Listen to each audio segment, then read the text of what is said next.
अध्याय 6। पजामे वाला पिशाच। बावरानैन की मौत का सदमा आने वाले कई दिनों तक पूरे घर पर छाया रहा। हैरी को भी उम्मीद थी कि वे भी ठक ठक करते हुए उसी तरह पीछे वाले दरवाजे से चले आएंगे, जिस तरह माया पंछी के समूह के बाकी सदस्य खबरें लेने देने आते थे।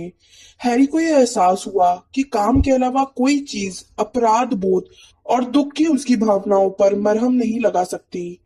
वह जानता था कि उसे अब हॉर्क्रक्स खोजने और उन्हें नष्ट करने के अपने लक्ष्य की ओर जल्दी से जल्दी कूच करना चाहिए।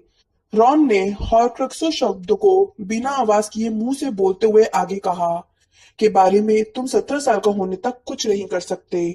तुम्हारे ऊपर अब भी स्थिति सूचक सम्मोहन है। जहां तक योजना बनाने का सवाल है, यह जगह भी हमारे लिए किसी दूसरी जगह जितनी ही अच्छी है ना?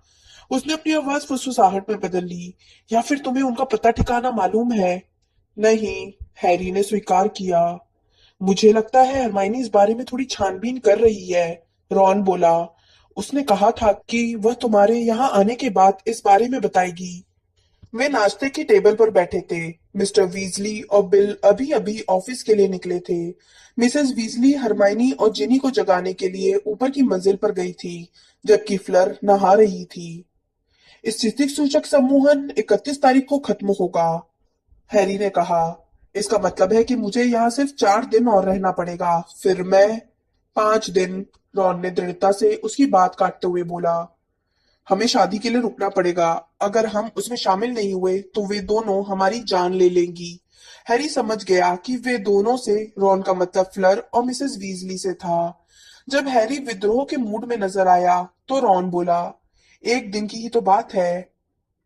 क्या उन्हें यह एहसास नहीं है कि यह कितना महत्वपूर्ण है? जाहिर है उन्हें नहीं है, रॉन बोला।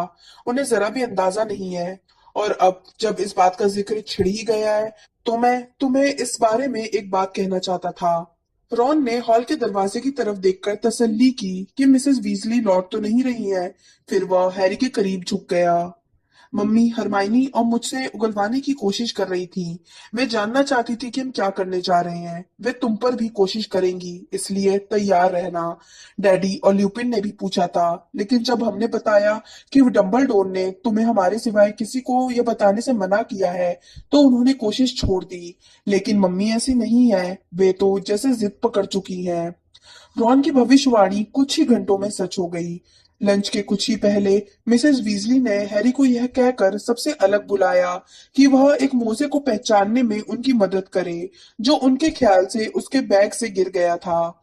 उसे कपड़े धोने की छोटी जगह के पास घेरने के बाद वे शुरू हो गई। रॉन और हरमाइनी कह रहे थे कि तुम तीनों हॉगवर्ट्स की पढ़ाई छोड़ रहे हो, उन्होंने हल्के सामान्य अंदाज में कहा। हैरी बोला, ओ हाँ, हम पढ़ाई छोड़ रहे हैं। मशीन एक कोने में अपने आप घूमी और मिस्टर वीजली की बनियान निचोड़ने लगी। क्या मैं तुमसे पूछ सकती हूँ कि तुम पढ़ाई अधूरी क्यों छोड़ रहे हो? मिसेस वीजली ने पूछा। देखिए, डंबलडोर मेरे लिए एक काम छोड़ गए हैं, हैरी बुदबुदाया। रॉन और हरमाइनी भी इसके बारे में जानते हैं और वे भी मेरे साथ आना चाहते हैं।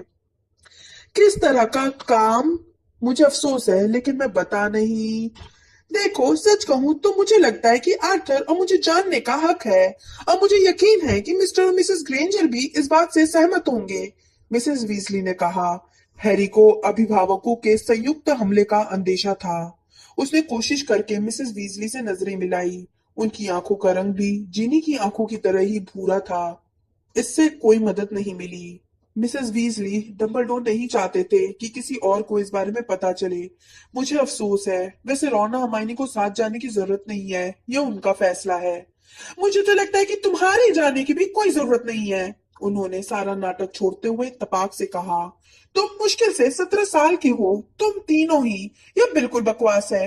अगर डंबलडोर को कोई काम करवाना होता तो माया पंछी का पूरा समूह उनके आदेश का पालन करने के लिए तैयार था। हैरी, तुमने उनकी बात गलत समझ ली होगी। शायद वे तुमसे यह कह रहे होंगे कि वे कोई काम करवाना चाहते हैं, और तुमने गलती से यह समझ लिया होगा कि वे यह काम तुमसे करवाना चाहते हैं।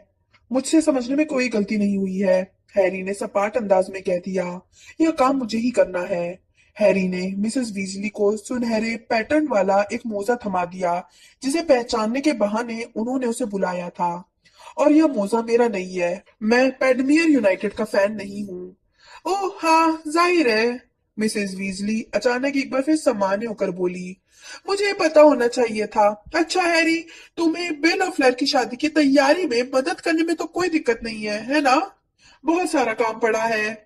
नहीं, मैं जाहिर है नहीं, हैरी ने कहा, जो अचानक विषय बदलने से चकरा गया था। तुम कितने अच्छे हो, मिसेस वीजली ने जवाब दिया और वहां से जाते समय मुस्कुराई। उस पल के बाद से मिसेस वीजली ने हैरी, रॉन और हर्माइनी को शादी की तैयारियों में इतना व्यस्त रखा कि उन्हें सोचने का समय भी मुश्किल से मिल पाया। इस व्यवहार का सबसे अच्छा स्पष्टीकरण यह हो सकता था कि मिसेस वीजली उन सभी का ध्यान बावरे नैन और उनकी दहशत भरी यात्रा की तरफ से हटाना चाहती थी। जब 2 दिन तक बर्तन साफ करने, फूल और रिबन सजाने, बगीचे से बौनों का सफाया करने और ढेर सारा भोजन पकाने में मिसेस वीजली की मदद करने का सिलसिला लगातार चलता रहा, तो हैरी को शक होने लगा कि शायद मिसेस वीजली का असली मकसद कुछ और ही था। वे उन्हें ऐसा काम बताती थी ताकि वह, रॉन और हर्माइनी एक दूसरे से दूर रहे। पहली रात के बाद से उन तीनों को मिलने का मौका ही नहीं मिला था, जब उसने उन्हें बताया था कि वोल्डेमॉर्ट ओलिवेंडर को यातना दे रहा है। मेरे ख्याल से मम्मी सोचती हैं कि अगर वे तुम तीनों को मिलने और योजना बनाने का मौका नहीं देंगी, तो तुम लोगों को यहाँ से जाने में देर करा सकती है, जिनी ने हैरी से धीमे स्वर में कहा, जब हैरी के आने की बात की तीसरी रात को वे दोनों डिनर का टेबल लगा रहे थे। और वे क्या सोचती हैं, इससे क्या फायदा होगा? इसके बाद क्या होगा? हैरी बुदबुदाया। जब वे हमसे यहाँ घरेलू काम कराएंगी, तब क्या कोई और वोल्डेमॉर्ट को मार डालेगा? उसने बिना सोचे समझे बोल दिया था, और उसकी बात सुनकर जिनी का चेहरा सफेद पड़ गया। तो यह सच है, उसने कहा। तुम यही करने की कोशिश कर रहे हो? नहीं, मैं तो मजाक कर रहा था, हैरी ने बचते हुए कहा। उन्होंने एक दूसरे को देखा। जिनी के चेहरे पर सदमे के अलावा भी कोई भाव था। अचानक हैरी को एहसास हुआ कि हॉगवर्ट्स के मैदान के वीरान कोनों में उन चुराए हुए घंटों के बाद वो पहली बार जिनी के साथ अकेला खड़ा था। उसे यकीन था कि जिनी भी वही लम्हे याद कर रही थी। दोनों ही उछल पड़े जब दरवाजा खुला और मिस्टर वीजली, किंग्सले तथा बिल अंदर आए। समूह के बाकी सदस्य भी डिनर पर अक्सर वहां आते रहते थे, क्योंकि अब 12 नंबर ग्रिमोल्ड चौक की जगह रॉन का घर मुख्यालय बन गया था। मिस्टर वीजली ने बताया कि रहस्य रक्षक डंबलडोर की मौत के बाद ऐसा करना जरूरी था, क्योंकि डंबलडोर ने जितने भी लोगों को ग्रिमोल्ड चौक के बारे में बताया था, अब वे सभी रहस्य रक्षक बन गए थे। हम 20 लोग हैं, इसलिए रहस्य रक्षक समूह की शक्ति काफी कम हो जाती है। प्राण भक्षियों के लिए किसी से रहस्य उगलवाने की 20 गुनी संभावना है। हम इसके ज्यादा समय तक गोपनीय रहने की उम्मीद नहीं कर सकते। लेकिन वैसे भी स्नेप ने तो अब तक प्राण भक्षियों को उस जगह का पता बता ही दिया होगा, हैरी ने पूछा। देखो, बावरिन ने स्नेप के खिलाफ 2-3 शाप लगाए थे, ताकि उसे दोबारा वहां आने से रोक सके। उम्मीद है कि वे शाप इतने शक्तिशाली होंगे कि उसे बाहर रख सके, और अगर वह उस जगह के बारे में बोलने की कोशिश करे तो उसकी जीभ बांध दे। लेकिन हम इस बारे में यकीन से कुछ नहीं कह सकते। उस जगह की सुरक्षा अब कमजोर लगती है, इसलिए मुख्यालय के रूप में उसका प्रयोग करना पागलपन होगा। उस शाम किचन में इतनी भीड़ थी कि छुरी कांटे का इस्तेमाल करना भी मुश्किल था। हैरी ने खुद को जिनी के पास बैठा पाया। उनके बीच उभरी अनकही बातों के बाद वो चाहता था कि काश उनके बीच कुछ और लोग होते। उसकी बांह छूने से बचने की वह इतनी ज्यादा कोशिश कर रहा था कि चिकन काटने में भी मुश्किल आ रही थी। बावरे नैन के बारे में कोई खबर? हैरी ने बिल से पूछा। कोई नहीं, बिल ने जवाब दिया। वे लोग मूडी की अंत्येष्टि नहीं कर पाए थे, क्योंकि बिल और ल्यूपिन को मूडी की लाश नहीं मिली थी।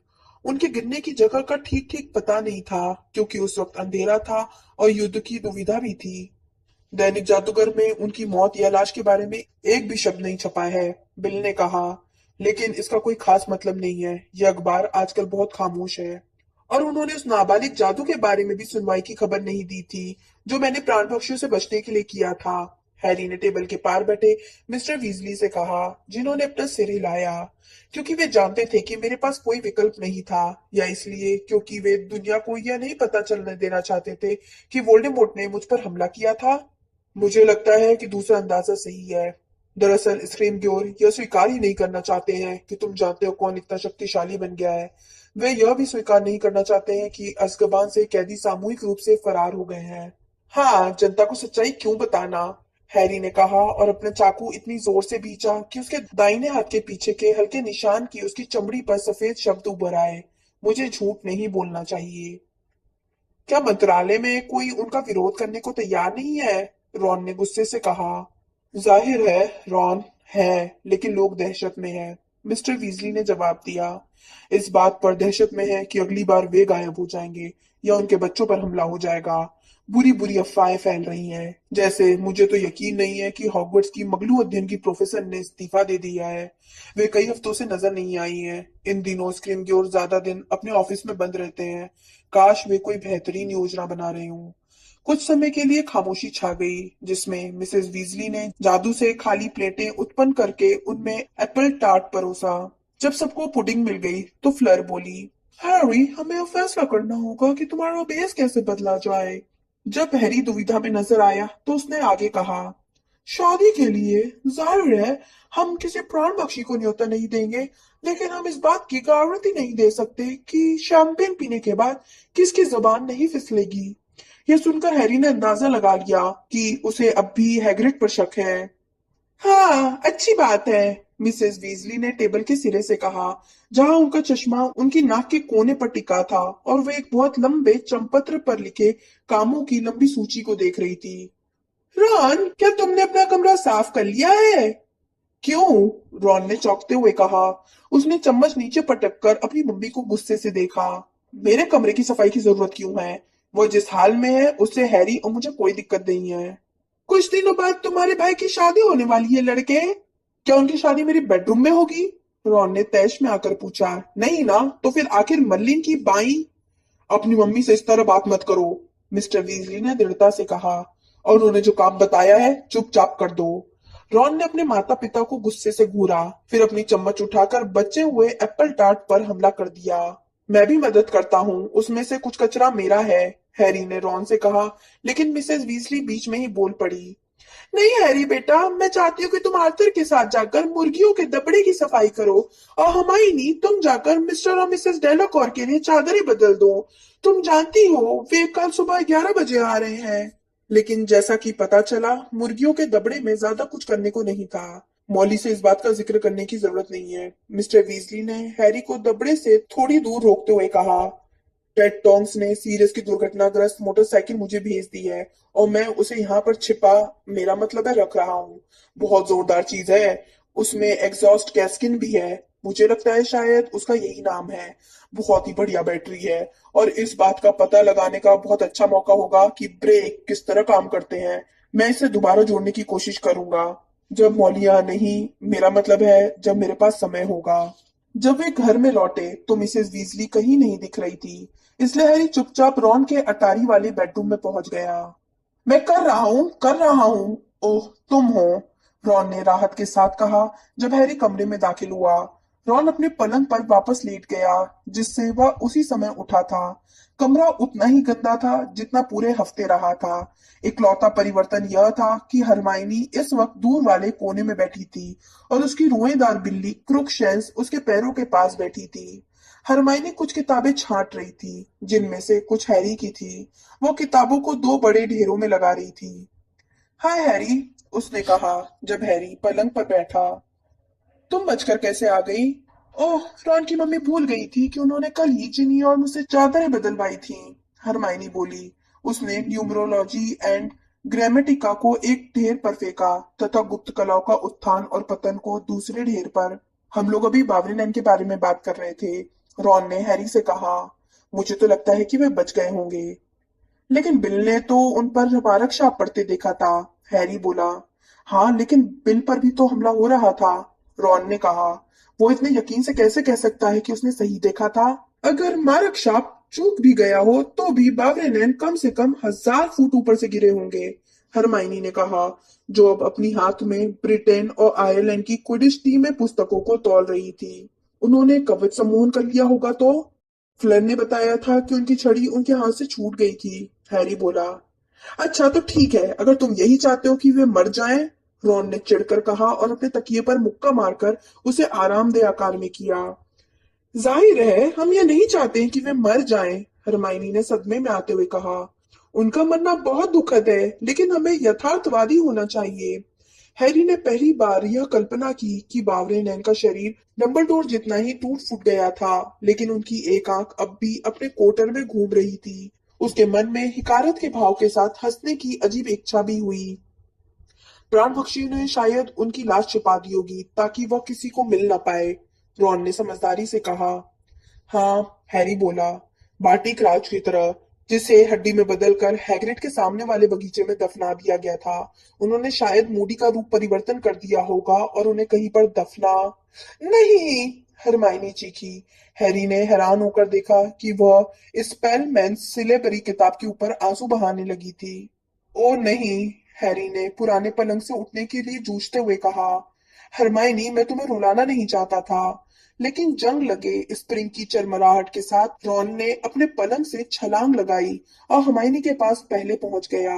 उसने हरमाइनी के कंधों पर हाथ रखकर अपनी जीन्स की जेब से एक गंदा सा रुमाल निकाला, जिससे उसने कुछ समय पहले ओवन साफ किया था। जल्दी से उसने अपनी छड़ी बाहर निकाली और रुमाल की ओर तानते हुए बोला, स्वच्छ हो। रुमाल का ज्यादातर कचरा साफ हो गया। रॉन ने हल्का सा धुआं उड़ाता रुमाल हरमाइनी को थमा दिया। हरमाइनी ने अपनी नाक सिकोड़ी और हिचकी लेते हुए बोली, ओह धन्यवाद रॉन, मुझे अफसोस है, यह बहुत भयंकर है ना? डंबलडोर के ठीक बाद मैंने कभी कल्पना भी नहीं की थी कि बावरे नैन मर जाएंगे। मुझे वे बहुत सख्त जान लगते थे। हाँ, मैं जानता हूँ, रॉन ने उसका हाथ दबाते हुए कहा। लेकिन तुम जानती हो, अगर वे यहाँ होते तो हम लोग उसे क्या कहते? पूर्ण सावधानी, हरमाइनी ने अपनी आंख पोंछते हुए कहा। सही कहा, रॉन ने सिर हिलाते हुए कहा। वे हमसे कहते कि हम उनके साथ हुई घटना से कुछ सीखें, और इससे मैंने यह सीखा है कि उस कायर घटिया मंडगस पर कभी भरोसा नहीं करना है। हरमाइनी ने कपकपाती हुई हंसी निकाली और दो पुस्तकें उठाने के लिए आगे झुकी। एक सेकंड बाद रॉन ने उसके कंधों के ऊपर से अपना हाथ हटा लिया। हरमाइनी के हाथ से भयंकर प्राणियों की भयंकर पुस्तक छूटकर रॉन के पैरों पर गिर गई थी। पुस्तक का बंधा बेल्ट खुल गया और पुस्तक ने रॉन के टखने पर मुंह मारा। मुझे अफसोस है, मुझे अफसोस है, हरमाइनी चीखी जब हैरी ने पुस्तक रॉन के पैर से दूर खींचकर दोबारा बांध दी। वैसे तुम इतनी सारी पुस्तकों का क्या कर रही हो? रॉन ने अपने पलंग की ओर लंगड़ा कर जाते हुए पूछा। हरमाइनी बोली, बस यह तय करने की कोशिश कर रही हूँ कि जब हम हॉर्क्रक्सों की तलाश करने जाएंगे, उस वक्त हमें कौन सी पुस्तकें अपने साथ ले जानी चाहिए। ओ जाहिर है, रॉन ने अपने माथे पर हाथ मारते हुए कहा। मैं तो भूल ही गया था कि हमें वोल्डेमॉर्ट को चलित लाइब्रेरी में खोजना होगा। हाँ हाँ, हरमाइनी ने स्पेलमैन सिलेबरी को देखते हुए कहा। मैं सोच रही हूँ क्या हमें पुरातन लिपियों के अनुवाद की जरूरत पड़ेगी? यह संभव है। मुझे लगता है कि सुरक्षा की दृष्टि से हमें इसे ले चलना चाहिए। उसने सिलेबरी पुस्तक बड़े वाले ढेर पर रख दी और हॉगवर्ट्स एक इतिहास पुस्तक उठा ली। हैरी ने कहा, सुनो। वो सीधा बैठ गया था। रॉन और हरमाइनी ने उसकी तरफ सब्र और अवज्ञा के मिलते जुलते भाव से देखा। मैं जानता हूँ कि डंबलडोर की अंत्येष्टि के बाद तुम दोनों ने कहा था कि तुम मेरे साथ चलना चाहते हो, हैरी ने कहना शुरू किया। लो, वह फिर शुरू हो गया। रॉन ने आंखें चढ़ाकर हरमाइनी से कहा। जैसा हम जानते थे कि वह करेगा, हरमाइनी ने आ भरी और दोबारा अपनी पुस्तकों को देखने लगी। देखो, मुझे लगता है कि मैं हॉगवर्ट्स एक इतिहास भी रख लूं। भले ही हम हॉगवर्ट्स नहीं लौट रहे हैं, लेकिन मुझे इसे छोड़ना अच्छा नहीं लगेगा। सुनो, हैरी ने एक बार फिर कहा। नहीं हैरी, तुम सुनो, हरमाइनी ने कहा। हम तुम्हारे साथ चल रहे हैं। यह फैसला महीनों पहले, दरअसल बरसों पहले हो गया था। लेकिन चुप रहो, रॉन ने उसे सलाह दी। क्या तुम्हें यकीन है कि तुमने इस बारे में अच्छी तरह से सोच लिया है? हैरी ने कहा। देखते हैं, हरमाइनी ने कहा और दैत्यों के साथ यात्राएं पुस्तक थोड़े गुस्से के साथ नहीं ले जाने वाले ढेर पर पटक दी। मैं कई दिनों से सामान पैक करने में जुटी हूँ ताकि हम किसी भी समय तत्काल चल सकें। तुम्हारी जानकारी के लिए बता दूं कि इसके लिए मुझे काफी मुश्किल जादू करना पड़ा है। इसके अलावा हमने रॉन की मम्मी के नाक के नीचे से बावरिनैन के भेजबदल काढ़े का पूरा स्टॉक भी चुरा लिया है। मैंने अपने मम्मी डैडी की यादों को भी सुधार दिया है। अब उन्हें विश्वास हो गया है कि उनके नाम दरअसल वेंडेल और मोनिका विल्किंसन है तथा उनके जीवन की महत्वाकांक्षा ऑस्ट्रेलिया में रहने की है, जहां वे अब रहने भी लगे हैं। इससे वोल्डेमॉर्ट के लिए उन्हें खोजकर मेरे या तुम्हारे बारे में पूछना ज्यादा मुश्किल हो जाएगा, क्योंकि दुर्भाग्य से मैं उन्हें तुम्हारे बारे में काफी कुछ बता चुकी हूँ। अगर मैं हॉर्क्रोक्सों की खोज में बच जाती हूँ तो मम्मी डैडी को खोजकर जादू हटा दूंगी। अगर मैं नहीं बच पाती हूँ तो मुझे लगता है मैंने इतना अच्छा सम्मोहन किया है कि वे सुरक्षित और खुश रहेंगे। जानते हो, वेंडेल और मोनिका विंकलसन को यह पता ही नहीं है कि उनकी बेटी भी है। हरमाइनी की आंखों में एक बार फिर आंसू तैरने लगे। रॉन ने पलंग से उतरकर एक बार फिर उसके कंधे पर हाथ रखा और हैरी को त्योरियां चढ़ाकर देखने लगा, जैसे व्यवहार कुशलता की कमी के लिए उसे दोष दे रहा हो। हैरी सोच नहीं पाया कि क्या कहे। इसका एक कारण यह भी था कि रॉन के लिए किसी दूसरे को व्यवहार कुशलता का पाठ पढ़ाना बहुत असाधारण बात थी। मैं हरमाइनी, मुझे अफसोस है। मुझे यह क्या तुम्हें एहसास नहीं था कि रॉन मैं तुम्हारे साथ जाने का अंजाम जानते हैं? हम जानते हैं। रॉन, हैरी को दिखाओ कि तुमने क्या किया है। नहीं, उसने अभी अभी खाना खाया है, रॉन बोला। छोड़ो भी, उसे दिखा दो। ओ ठीक है। हैरी, यहाँ आओ। रॉन ने दूसरी बार हरमाइनी के कंधे से अपना हाथ हटाया और दरवाजे की तरफ बढ़ा। आओ। क्यों? हैरी ने पूछा और रॉन के पीछे पीछे कमरे से बाहर पहुंच गया। अधोगमन। रॉन अपनी छड़ी नीची छत की तरफ करते हुए बुदबुदाया। उनके सिर के ऊपर छत में छोटा सा दरवाजा खुल गया और उसमें से एक सीढ़ी निकलकर उनके पैर तक आ गई। चौकोर छेद में से आधी चूसने आधी कराहने वाली एक भयंकर आवाज आई। इसके साथ ही खुली नाली जैसी बदबू भी आई। यह तुम्हारा पिशाच है ना? हैरी ने पूछा, हालांकि वो कभी उस प्राणी से नहीं मिला था जो कई बार रात की खामोशी में खलल डालता था। हाँ, वही है, रॉन ने सीढ़ी चढ़ते हुए कहा।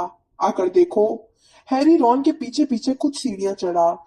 छोटी सी अटारी में सिर और कंधे पहुंचने के बाद उसे वो प्राणी दिखा जो कुछ फुट दूर अंधेरे में गहरी नींद में सो रहा था। उसका बड़ा मुंह खुला हुआ था। लेकिन यह तो क्या पिशाच आमतौर पर पजामा पहनते हैं?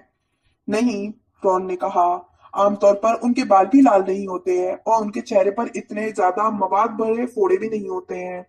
हैरी ने पिशाच को थोड़ी हिकारत से देखा। वो इंसान जैसा दिख रहा था और जब हैरी की आंखें अंधेरे में दिखने की आदी हुई तो उसे नजर आया कि वो रॉन का पुराना पैजामा पहने था। उसे यह यकीन भी था कि आमतौर पर पिशाच थोड़े गंजे होते हैं, जबकि इस पिशाच के बाल थे और उसका चेहरा बैगनी फोड़ों से ढका हुआ था। वह मैं हूं, समझे? रॉन ने कहा। नहीं, हैरी बोला। नहीं समझा। कमरे में लौटने के बाद समझाता हूँ, यहाँ की बदबू मुझसे बर्दाश्त नहीं हो रही है, रॉन बोला। वे सीढ़ी से नीचे उतरे, जिसे रॉन ने दोबारा छत पर पहुंचा दिया। फिर वे हरमाइनी के पास पहुंच गए, जो अब भी पुस्तकें छाट रही थी। हमारे जाने के बाद पिशाच मेरे कमरे में रहेगा, रॉन ने कहा। मुझे लगता है वो दरअसल ऐसा करने के लिए बहुत उतावला है। अंदाजा लगाना मुश्किल है, क्योंकि वह सिर्फ करा रहा है और लार टपका रहा है, लेकिन इस बात के जिक्र पर वो बहुत सिर हिलाता है। चाहे जो हो, वो मेरा रूप रखने वाला है, जिससे स्पेटर ग्रॉइट हो गया है। ठीक है ना? हैरी दुविधा में दिखने लगा। यह ठीक है, रॉन ने कहा, जो स्पष्ट रूप से कुंठित था कि हैरी इस योजना की चतुराई को नहीं समझ पाया था। देखो, जब हम तीनों दोबारा हॉगवर्ट्स नहीं लौटेंगे तो हर कोई सोचेगा कि हरमाइनी और मैं तुम्हारे साथ हैं। ठीक है? इसका मतलब है कि प्राण बख्शी सीधे हमारे घर आकर देखेंगे कि क्या परिवार वालों को तुम्हारे पते ठिकाने के बारे में कोई जानकारी है। हरमाइनी बोली। लेकिन उम्मीद है उन्हें ऐसा लगेगा कि मैं अपनी मम्मी डैडी के साथ कहीं चली गई हूँ।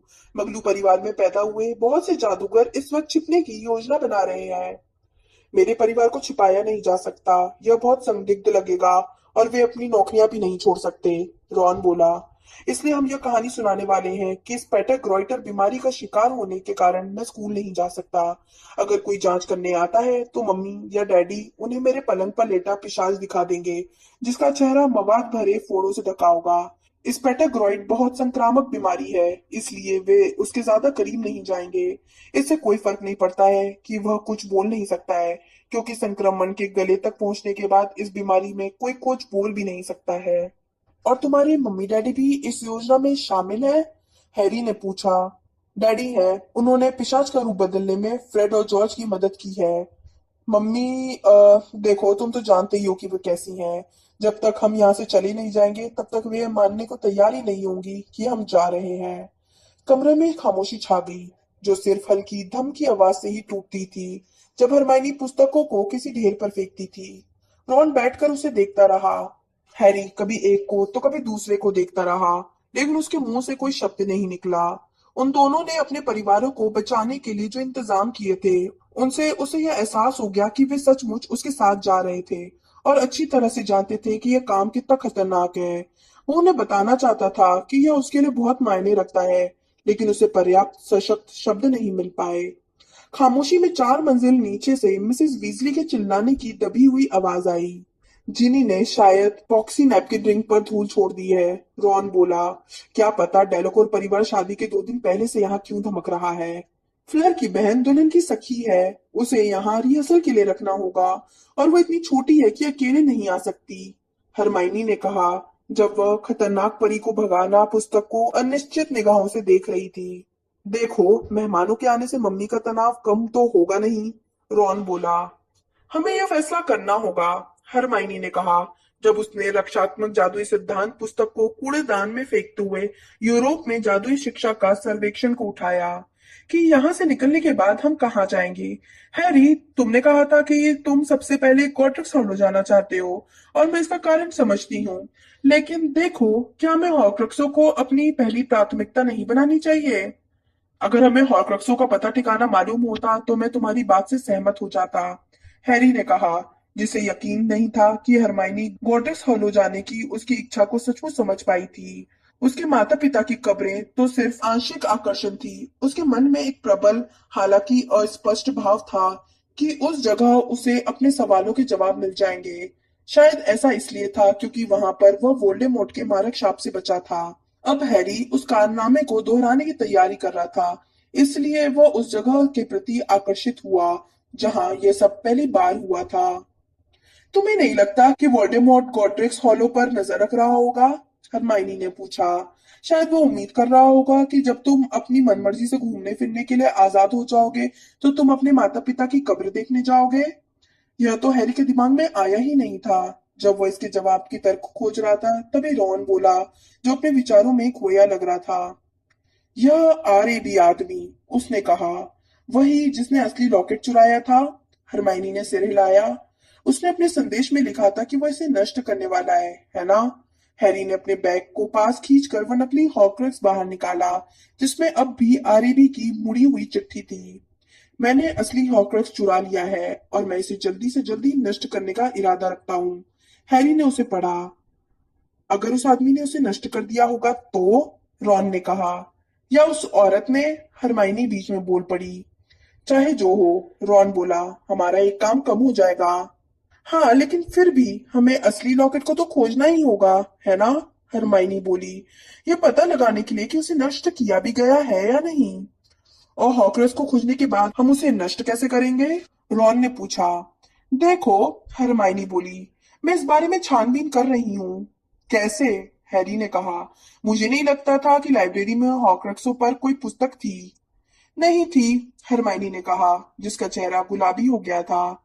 डंबलडोर ने उन सारी पुस्तकों को हटा दिया था, लेकिन उन्होंने उन्होंने उन पुस्तकों को नष्ट नहीं किया था। रॉन तनकर बैठ गया, उसकी आंखें फैल चुकी थी। मार्लिन की दाढ़ी तुम उन हॉर्क्रक्सों वाली पुस्तक को चुराने में कैसे कामयाब हुई?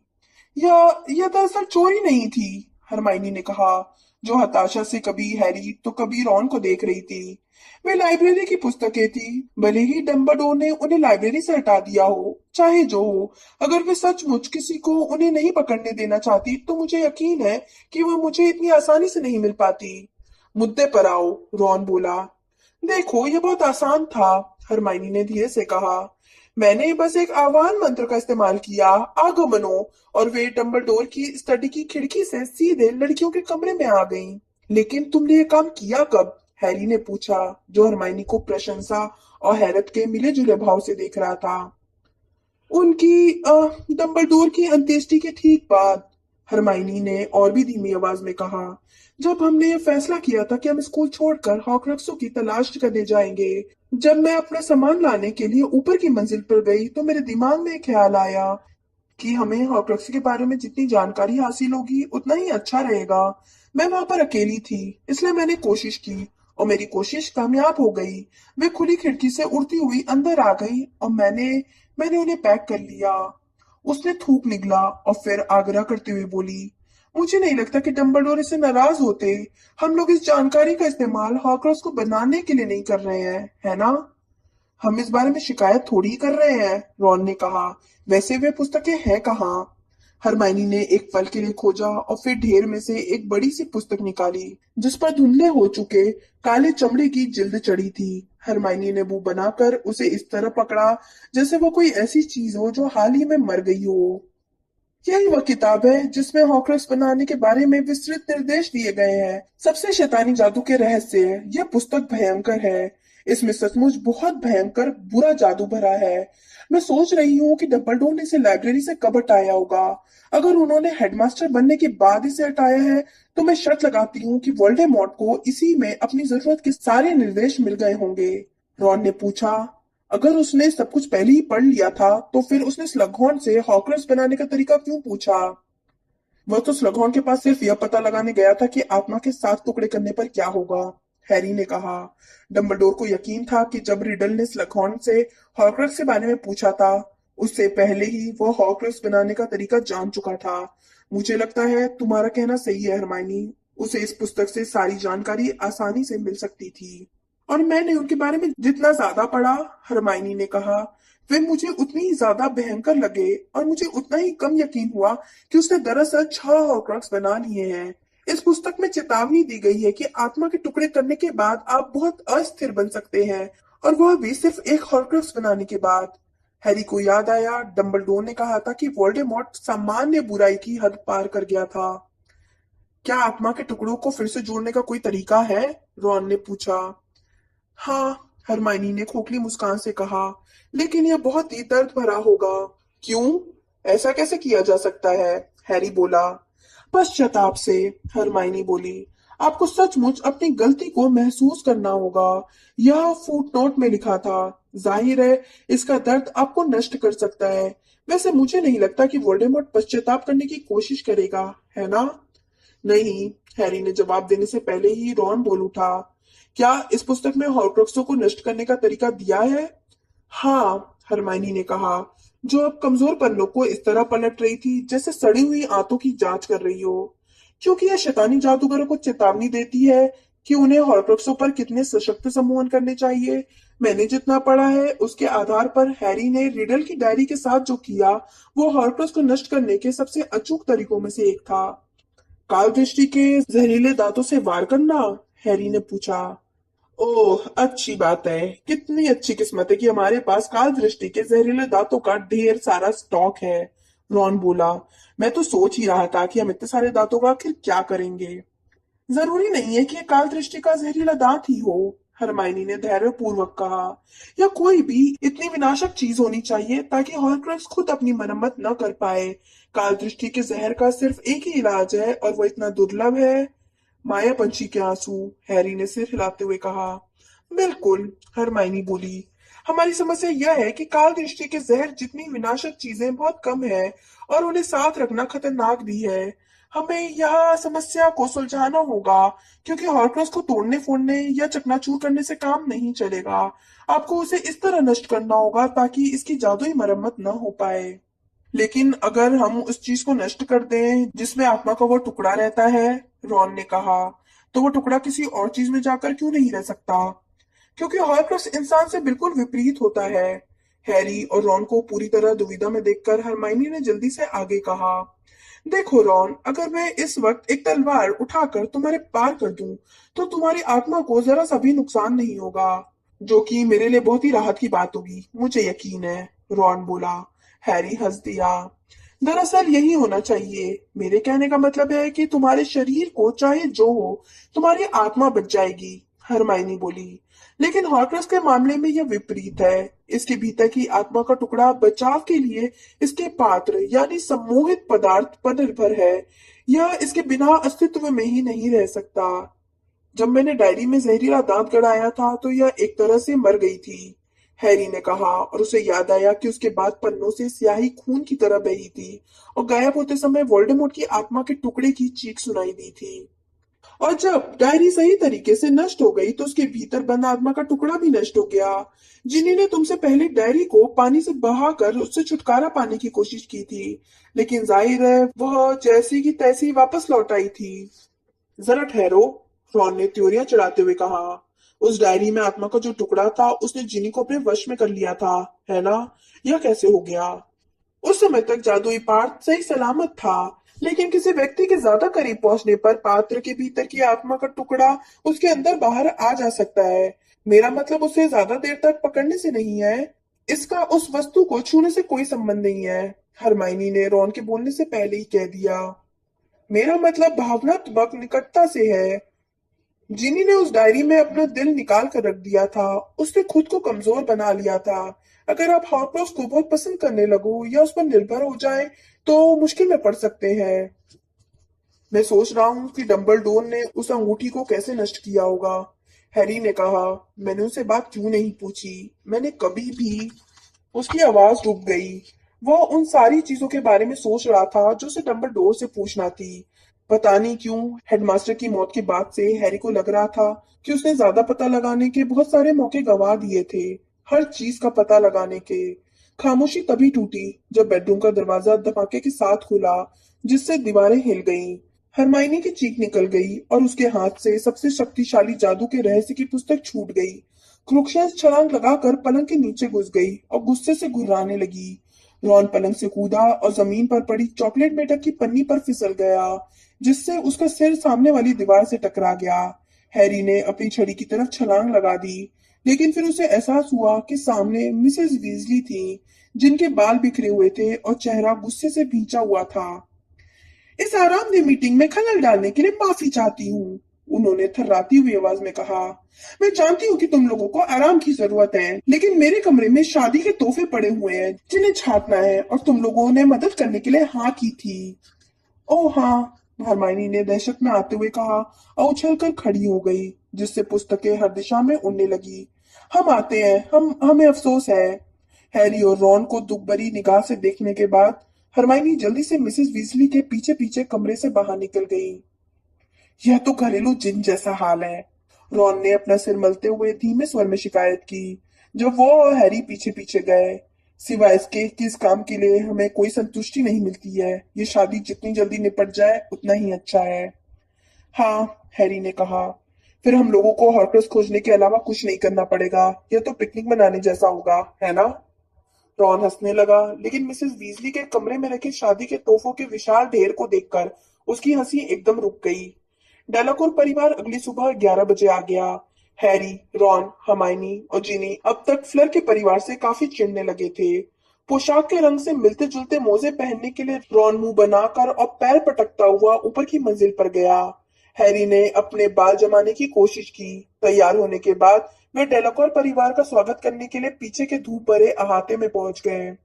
हैरी ने पहले कभी उस जगह को इतना साफ नहीं देखा था। पीछे के दरवाजे के पास आमतौर पर जंग लगी कढ़ाइयां और पुराने वेलिंगटन जूतों के ढेर पड़े रहते थे। अब दरवाजे के दोनों तरफ दो नई कम पायमान झाड़ियां बड़े गमले में खड़ी थीं। हालांकि हवा बिल्कुल नहीं चल रही थी, लेकिन उनकी पत्तियां धीरे धीरे हिल रही थी और आकर्षक प्रभाव डाल रही थी। मुर्गियों को दबड़े में बंद कर दिया गया था, अहाते में झाड़ू लगा दी गई थी और पास वाले बगीचे को तराश दिया गया था, काट छाट दिया गया था तथा उसकी काया पलट कर दी गई थी। हैरी को बगीचे का पुराना बिखरा हुआ स्वरूप ही ज्यादा पसंद था। उसने सोचा कि मंडराते बौनों के आमतौर पर दिखने वाले झुंड के बिना यह थोड़ा सुनसान लग रहा था। वह नहीं जानता था कि रॉन के मकान पर मायापंछी के समूह और मंत्रालय ने मिलकर कितने सारे सुरक्षात्मक संबोधन किए थे। वह तो बस इतना जानता था कि अब किसी के लिए जादू से सीधे यहाँ आना संभव नहीं था। इसलिए मिस्टर वीजली डेलाकोर परिवार को लाने के लिए पास की पहाड़ी तक गए थे, जहां वे आवागमन कुंजी से पहुंचने वाले थे। उनके आने का संकेत एक जोरदार हंसी ने दिया। बाद में पता चला यह हंसी मिस्टर वीजली की थी, जो कुछ पल बाद ही गेट पर नजर आए। वे सामान से लदे हुए थे और सुनहरे बालों वाली एक सुंदर महिला के साथ आ रहे थे। यह महिला पत्तियों जैसे हरे रंग के लंबे दुशाले पहनी थी और फ्लर की माँ ही हो सकती थी। मम्मी, फ्लर चिल्लाई और उन्हें गले मिलने भागी। पापा। मिस्टर डेलाकॉर अपनी पत्नी जितने आकर्षक नहीं थे। उनकी लंबाई उनकी पत्नी से 1 फुट कम होगी। वे काफी मोटे थे और उनकी दाढ़ी छोटी, नुकीली एवं काली थी। बहरहाल वे हंसमुख स्वभाव वाले दिख रहे थे। वे ऊंचे हील के जूते में फुदकते हुए मिसेस वीजली की तरफ गए और उन्होंने उनके दोनों गाल चूम लिए, जिससे वे शर्मा गईं। आपको बहुत दिक्कत हुई होगी, मिस्टर डेलाकॉर ने गहरी आवाज में कहा। फ्लोर ने हमें बताया था कि आप बहुत मेहनत कर रही है। ऐसा कुछ नहीं है, ऐसा कुछ नहीं है, मिसेस बीसली बोली। कोई दिक्कत नहीं। रॉन ने अपनी भड़ास निकालने के लिए एक बौने पर लात मारी, जो नई कंपायमान झाड़ी के पीछे से झांक रहा था।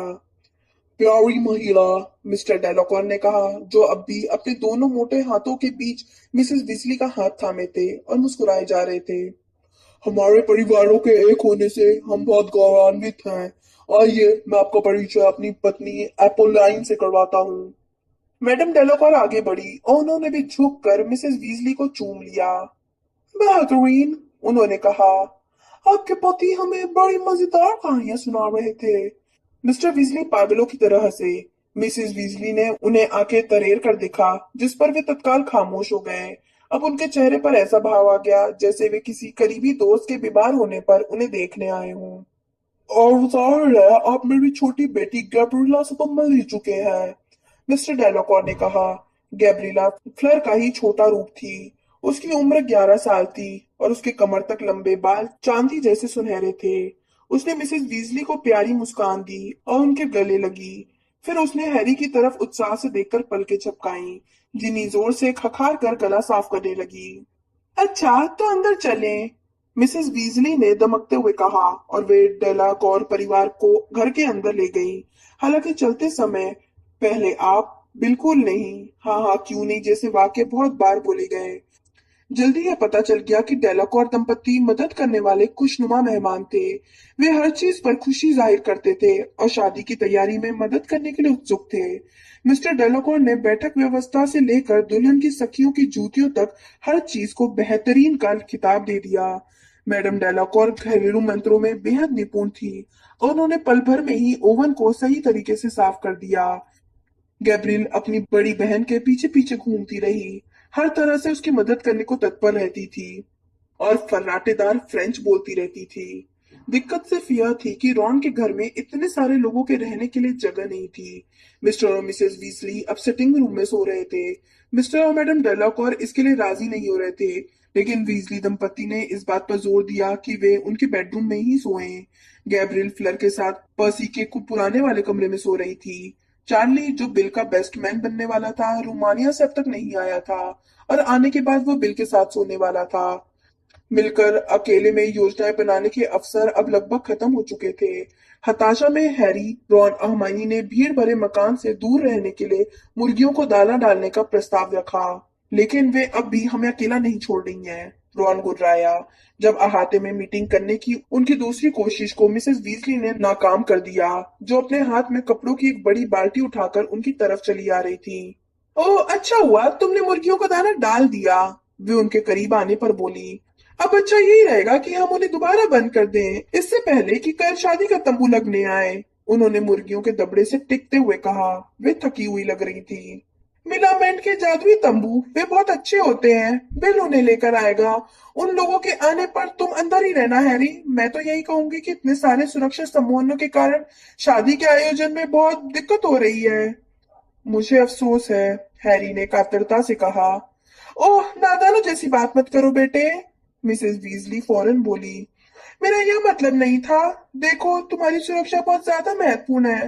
दरअसल हैरी, मैं तुमसे यह पूछना चाहती थी कि तुम अपना जन्मदिन कैसे मनाना चाहते हो। आखिर यह तुम्हारा 17वां जन्मदिन है, बहुत खास होता है। मैं कोई तामझाम नहीं चाहता, हैरी ने जल्दी से कहा और ये कल्पना की कि इससे उन सभी पर काम का दबाव बढ़ जाएगा। देखिए मिसेस वीजली, सामान्य डिनर अच्छा रहेगा। जन्मदिन के एक दिन बाद ही तो शादी है। ओह ठीक है बेटा, जैसा तुम चाहो। मैं रिमस और टोम्स को भी बुला लेती हूँ, ठीक है ना? और हैग्रिड को भी। बहुत बढ़िया रहेगा, हैरी ने कहा। लेकिन मेहरबानी करके ज्यादा कष्ट न उठाए। बिल्कुल नहीं, बिल्कुल नहीं, इसमें कष्ट की क्या बात है? मिसेस वीजली ने लंबी टटोलती हुई निगाह से उसे देखा, फिर थोड़े दुख से मुस्कुराकर दूर चली गई। हैरी देखता रहा जब उन्होंने कपड़े सुखाने के तार के पास अपनी छड़ी लहराई और गीले कपड़े सूखने के लिए हवा में अपने आप टंगने लगे। अचानक हैरी के दिल में पश्चाताप की एक बड़ी लहर उठी कि वह उन्हें कितनी असुविधा और दुख दे रहा है।